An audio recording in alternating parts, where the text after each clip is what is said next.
మరి ఉద్యోగులకు సంబంధించి వాళ్ళ 420 హామీల్లో అనేక హామీలు ఇవ్వడం జరిగింది.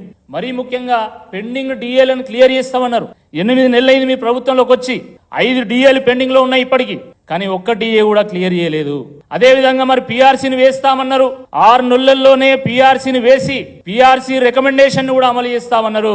6 నెలలు గడిచిపోయింది, 8 నెలలైంది, ఇప్పటి వరకు పిఆర్సీ ఊసు ఎత్తడం లేదు. అదే విధంగా మరి ఉద్యోగుల కాంట్రిబ్యూషన్ తో అన్ని రకాల జబ్బులకు అన్ని ఆసుపత్రుల్లో వైద్యం అందించే విధంగా EHS employees health card services అది కూడా తీసుకొస్తామన్నారు. దాని మాట ఎత్తడం లేదు ఈరోజు. అదేవిధంగా మరి ఫీల్డ్ అసిస్టెంట్లకు కానీ, ఆశా వర్కర్లకు కానీ, ఇందిరాకాంతి పథకంలో ఉన్నటువంటి సిబ్బందికి కానీ, ఎంఎన్ఆర్ఈజీఎస్ ఉద్యోగులకు కానీ వాళ్లకు వేతనాలు పెంచి ఉద్యోగ భద్రత కల్పిస్తామన్నారు. దాని ఊసెత్తడం లేదు. పంచాయతీ సెక్రటరీల సర్వీసును క్రమబద్ధీకరిస్తామన్నారు. దాని గురించి కూడా మాట్లాడడం లేదు. కాబట్టి కేవలం నిరుద్యోగులనే కాదు, ఉద్యోగులను కూడా ఈరోజు ప్రభుత్వము మోసం చేస్తా ఉన్నది. మరి చెప్పినటువంటి విషయాలే ఉదాహరణలుగా తీసుకోవాల్సిందిగా ఈ సందర్భంగా నేను విజ్ఞప్తి చేస్తా ఉన్నాను. మరి ఈ సందర్భంగా ప్రభుత్వం ముందు చాలా స్పష్టమైనటువంటి డిమాండ్లు పెడుతున్నాం. మొదటిది, చిరుద్యోగులకు పెండింగ్ లో ఉన్నటువంటి జీతాలన్నీ క్లియర్ చేసి ఈ చిరుద్యోగులకు చిరుకానుకగా ఆగస్టు 15వ తేదీన 1 నెల జీతం బోనస్ గా ఇవ్వాలి. రెండవది, మీరు 1వ తారీఖు జీతం ఇస్తానటువంటి హామీని తూచా తప్పకుండా అమలు చేయాలని చెప్పి ఈ సందర్భంగా డిమాండ్ చేస్తున్నాము. మూడవది, పెండింగ్ లో ఉన్నటువంటి 5 డిఏలను కూడా క్లియర్ చేయాల్సిందిగా డిమాండ్ చేస్తున్నాము.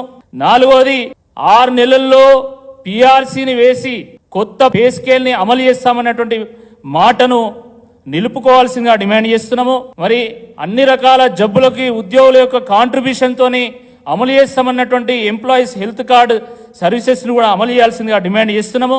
మరి గెస్ట్ లెక్చరర్స్ కానీ, లేదా ఫీల్డ్ అసిస్టెంట్లు కానీ, ఆశా వర్కర్లకు కానీ, ఇందిరాక్రాంతి పథకం కింద ఉన్నటువంటి వాళ్ళు కానీ, లేదా మన్రేగా కింద ఉన్నటువంటి సిబ్బంది కూడా మీరు జీతాలు పెంచుతామన్నటువంటి హామీని కూడా మనం అమలు పరచాల్సిందిగా ఈ సందర్భంగా మేము డిమాండ్ చేస్తున్నాము. పాఠాలు చెప్పేటువంటి గురువుల యొక్క గౌరవాన్ని కాపాడాలి, ఆశా వర్కర్ల యొక్క ఆశలు నెరవేర్చాలి, ఆగమైనటువంటి కాంట్రాక్ట్ అవుట్సోర్సింగ్ ఉద్యోగులను ఆదుకోవాలి, మరి గ్రామ పంచాయతీ సిబ్బంది యొక్క గోసను తీర్చాలి, పారిశుద్ధ్య కార్మికులను కాపాడాలి, ఈ చిరుద్యోగుల యొక్క పెదవుల పైన చిరునవ్వులు పూయించాలని చెప్పి ఈ సందర్భంగా మేము డిమాండ్ చేస్తున్నాము.